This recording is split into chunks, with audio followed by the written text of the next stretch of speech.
Marine ड्राईव्हवरही भले मोठे झाड कोसळलेले आहे। मरीन ड्राईव्हवरची झाडं कमकुवत असल्यानं मुळासकट उन्मळून पडलेली आहेत। मुंबई महापालिका प्रशासनानं धोकादायक झाडांचे ऑडिट करण्याचे आदेश दिलेत। मात्र मान्सूनपूर्व कामांमध्ये याबाबत खबरदारी का घेतली गेली नाही असा प्रश्न आता उपस्थित होतोय। याचा आढावा घेतलाय आमच्या प्रतिनिधी मनश्री पाठक यांनी। चेंबूरमध्ये स्कूल बसवर झाड पडून एका विद्यार्थ्याचा मृत्यू झाल्यानंतरची ही घटना ताजी असतानाच अगदी त्याच रात्री मरीन ड्राईव्ह सारख्या परिसरात एक भलं मोठं झाड उन्मळून पडलेलं आहे। सध्या मी ज्या परिसरात आहे तो परिसर आहे दक्षिण मुंबईतला मरीन ड्राईव्हचा परिसर। या ठिकाणाहून या पदपथावरून अनेक जण चालायला येतात। पहाटे मॉर्निंग वॉकसाठी येणाऱ्यांची संख्या मोठी असते।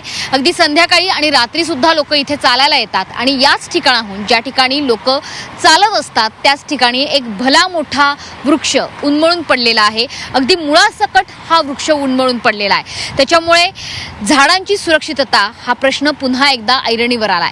चेंबूरमधली घटना ताजी असतानाच आणि त्या घटनेमध्ये एका 10 वर्षीय मुलानं विद्यार्थ्यानं जीव गमावलेला असताना पुन्हा एकदा त्याच रात्री अशा पद्धतीनं हे धोकादायक झाड उन्मळून पडणं हे निश्चितच धोक्याची घंटा आहे। त्याच्यामुळे मुंबई महापालिका प्रशासनानं चेंबूरमधल्या घटनेनंतर महापौर ऋतू तावडे यांनी सुद्धा प्रत्येक झाडाच्या ऑडिटचे आदेश दिलेले आहेत। मुंबईमध्ये जी धोकादायक झाडं आहेत त्यांचं ऑडिट होणं गरजेचं आहे अशा पद्धतीचे आदेश हे मुंबई महापालिका प्रशासनाला देण्यात आलेले आहेत। इतकंच नाही तर झाडांची देखरेख करण्याची जबाबदारी नेमकी कोणाची आहे याची जबाबदारी निश्चित करण्याचे देखील आदेश देण्यात आलेले आहेत।